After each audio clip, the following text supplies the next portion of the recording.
Please welcome our first speaker from the day. It's Dima from Subsquid.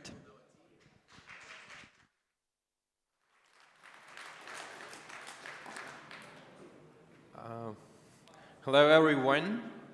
There are not that many people today, but I hope that everyone that come here had a great days in Amsterdam. So probably others are having more of a hangover, but it's like a good day. And today I'm going to talk about the future of on-chain data access. I'm Dima from Subsquid. I'm a technical co-founder and CEO.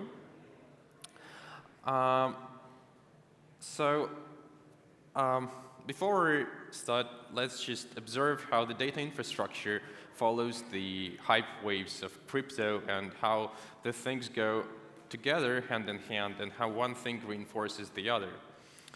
So remember mt.gox hack in 2014. A lot of funds were stolen, and soon after chain analysis, a data forensics platform was launched as a response to the desire to actually track the funds and get the first insights of what's going on chain. That was just Bitcoin back then. 2016, Infura launched at DEF CON 2, and that was one of the key enablers of the ICO craze that followed in 2017, because that actually allowed people to do first airdrops, collect money, and that was the key infrastructure piece to get these funds moving. In 2020, we all had DeFi summer, and congrats everyone who earned on this and got hefty gains on this. And that was one of the key wave that propelled the projects such as the Graph or Dune Analytics to where they are.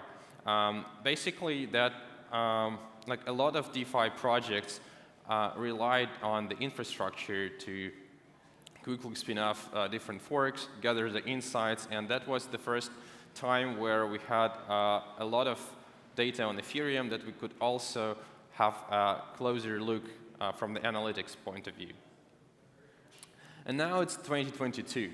So we live in a multi-chain world. We have parachains, L2s, bridges, and we're seeing that exponentially complex dApps are emerging in this space. And I argue, and what we're going to talk today is that these new challenges, and this new wave of genuinely new use cases require different data infrastructure and different solutions compared to what we already have. So let's observe what is the state of the art when it comes to data indexing today. So typically a dApp doesn't really go directly to the blockchain node as long as it's not a trivial thing. Usually there is a middleware in between which enriches and transforms the raw on-chain data into something that the front end can speak to. So usually you have a middleware which ingests raw transaction data from the blockchain. Then it transforms into something on the business level object. So in this particular case, if you have a NFT marketplace, then raw transaction data coming from the blockchain is transformed in entities like a dog or cat or whatever NFTs are about. And when you have your web UI, you actually ask about NFTs owned by a specific account, and you expect that the answer would be dogs, cats, but not the raw transaction bytes. And the data indexing task is to actually enable this intermediary piece that actually converts the raw on-chain data into something that the web UI can consume easily. So it all started with a very straightforward approach where you have a blockchain node and you source this data through a big monolithic node which In our case, handled everything through like Polka.js. Then you have to deal with low gRPC nodes. They're like breaking types, bundles, breaking releases, and there are like two key issues with this setup, even though it works pretty well for relatively simple dApps. First, as any monolithic system, it doesn't scale because you cannot really add more processing power together with the storage and together with the GraphQL server, because everything is packed like a single brick. You cannot really extend it indefinitely. And the second major drawback is that you cannot really build anything complex with such an approach, because whenever you change anything in your, with your API, you have to wait sometimes a few days before it's getting in sync. So like a dev experience is something like this. You change something, and then you just like wait for hours and sometimes days. So this is like what makes us at Subsquid to introduce a modular architecture for data indexing. So there are two key pieces, like a fat archives, which actually store pre-indexed data from blockchain, and there are Squid processors that share, they may share different archives, and they're pretty lightweight, so you actually can iterate and change your APIs much faster compared to the monolithic design. So let's unpack the fat archive thesis and why I believe this is the right level of abstraction and key module in here. So first of all, it turns out that pre-indexed on-chain data that is accessible as a GraphQL API is just the right level of abstraction, because it gives you all the insights into the raw data compared to the blockchain on one hand, and on the other hand, it is fully compatible to all other downstream applications. The next insight is that these fat archives, they offload all the heavy lifting from all the downside pipelines of the processor. So it actually deals with data storage and data retrieval for all the downstream. And the key insight here is that this is actually scalable because storage is cheap, because you can add more nodes in your cluster. And the second is like this data is static. So it is very easy to decentralize this piece, and it is also much easier to verify the data integrity compared to all the downstream stages where the data is already transformed. So this intermediary step is very good at offloading all the things that are common to all the APIs and the processors. And last but not least is it turns out that having all your on-chain data indexed and available at your fingertips becomes an ultimate development tool whenever you are having a dApp or like a chain that you're building. Actually, there are, like to our surprise, HydroDX guys threw like a whole workshop about this, like even today, I think at 5 or like earlier, dedicated directly on how these archives are used in the development. It looks very simple from the user point of view. So you have a GraphQL playground, and you can query pretty much any information that you would normally go look at Subscan or some other explorers. But the key difference is that you basically can query arbitrary data and build arbitrary complex requests and get instant insight into what's actually going on chain. Like in here, you, for example, have all the extrinsics signed by a specific address, and then you can order them by the block number, and you can also join all the events in there, and you instantly get all the information in the decoded way and exactly the way to store it by runtime. So this is like a key step of the indexing pipeline, which is now becomes modular. OK, now let's unpack the Squid processor part, which is a plug-in that is sitting on top of the archive. So these are two completely different pieces. And the Squid processor is something that you often change, because this is what is responsible to making your API customized to your dApp. So you have a schema which defines the shape of your API, and you can easily change this, adding some fields, new entities, new table, and this is like as flexible as it can get. So key insight here is that since we are sourcing data not from the blockchain, but from the archive, we can do very efficient batching, and not only at the data extraction level, but also on the transformation. So we can actually extract and aggregate in huge batches rather than just like doing it sequentially one by one. And that can improve synchronization times up to 100x.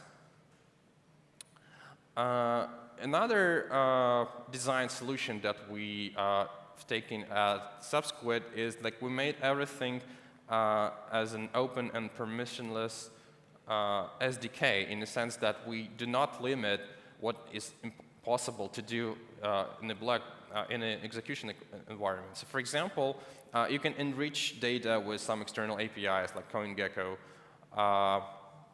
You have full control and full access to the underlying database, so you can add triggers, add any scripts running on a schedule and timeline. So everything is open, and you have direct access to the data, and you can even offload it from the database. And finally, the API that you get is amenable to extensions were custom resolvers. So if you want any functionality that is not covered by out-of-the-box GraphQL server, which already comes in with all the filtering and pagination that you would usually expect from a GraphQL API, you can add arbitrary query, and that will execute a SQL query against the database that you are working with. So this is really an SDK that allows you to build everything that you would usually do in like a Web 2 world, like without no limitation whatsoever. Okay, so this is like how it works, and I believe this is like the state of the art today. But let's look at the unique challenges that we meet right now as the ecosystem evolves. So first of all, very high transaction throughput is the new normal. So we should be accustomed that there are like thousands of transactions per second, and I'm not talking about like single chain, but also in a situation where we have like an L2 layer, or we have different parachains accepting transactions simultaneously, and we're actually interested in all of them in the API. The next challenge is that we really need sub-second latencies from our API, in the sense that the time between the transaction coming into the blockchain and the time it's reflected by the API should be milliseconds, not minutes, not seconds. And this is required, and it will enable like games and all other dApps where real-time experience is crucial. You cannot really build a game if you have like your like stats changing only like 1 minute after like I make a frag. And another challenge is data fragmentation. So right now we don't have like a single chain like Ethereum where everything lives. We have lots of chains, parachains, and L2s, and the user data is fragmented across it. And when we want to make an API, we want to get this information from different data sources.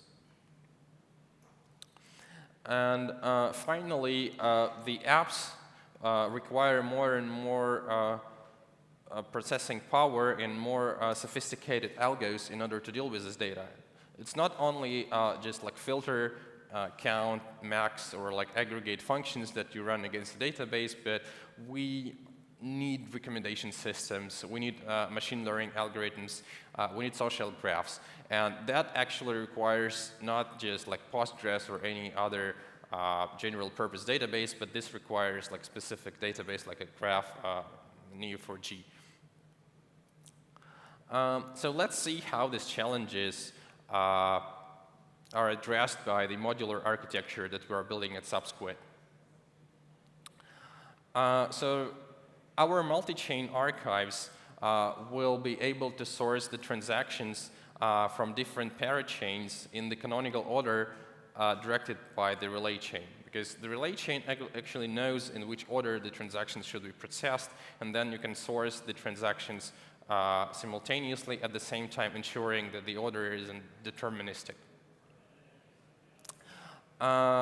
Another point is that, as I mentioned, our archives are horizontally scalable when it comes to the storage and retrieval. So it is something that is impossible to do if you pack everything in monolithic node, because each node would store like a terabytes of data. But in our archives, there are clusters, and they're horizontally scalable, so then you can just like add more nodes if you want more storage without compromising the scalability in like how much queries you can get.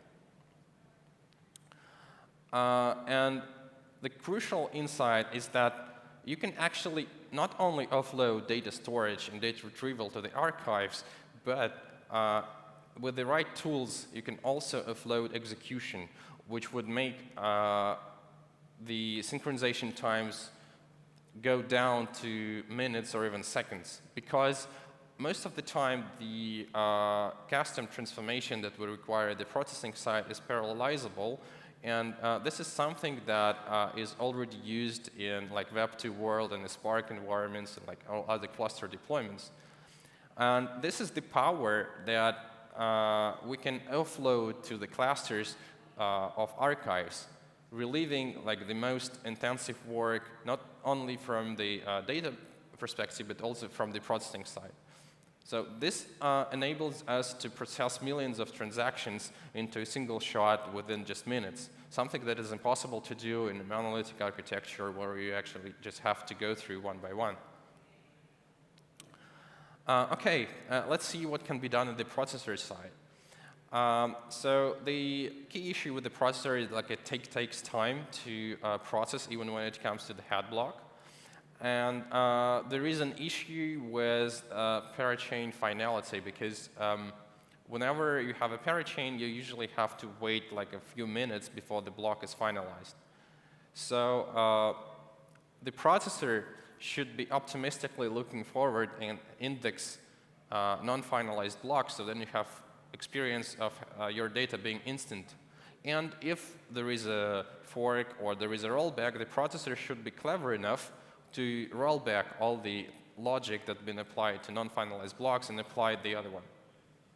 This will enable everything being an instant and accommodate like thousands of TPS. And finally, not only the processor in the archives itself, but also tooling for local testing and continuous integration is currently missing on the market. And this is also a key enabler for building complex dApps, because you have to be sure that your data is sound.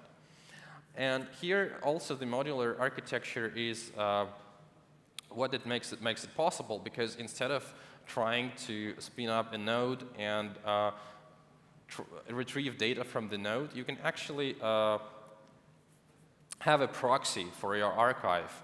And this makes the tests reproducible, and at the same time very easy to spin up and test. So you can reduce this integration tests from like hours running to just like seconds, because everything is stored locally, and you can inspect the data, and you can prove it. You can prove that the data is not broken, and even automate it as a GitHub action, for example. So summing up, I hope I have convinced you that the modular architecture for data indexing is exactly what we're heading into, and this is the right way to think about data indexing when it comes to complex dApps and applications that we're seeing right now. And to wrap up, we have archives which are responsible for horizontally scalable data access to the raw data, how it's stored in the blockchain, and we have processors which enables you to very fast iteration on the API that is tailor-fit to your particular dApp or like dashboard. Here are GitHub links, dev chat links, and also I'm very happy to announce that we have our own tech Subsquid on the recently launched Substack exchange. Our dev team constantly monitors these questions and instantly can answer. Finally, I'm happy to announce that there will be a dedicated workshop by our dev advocate Massimo today, so please don't miss it. Massimo will go into details of how to run your Squid, how to connect to the archive, and how to make your API tailor fit into your application. Thank you very much.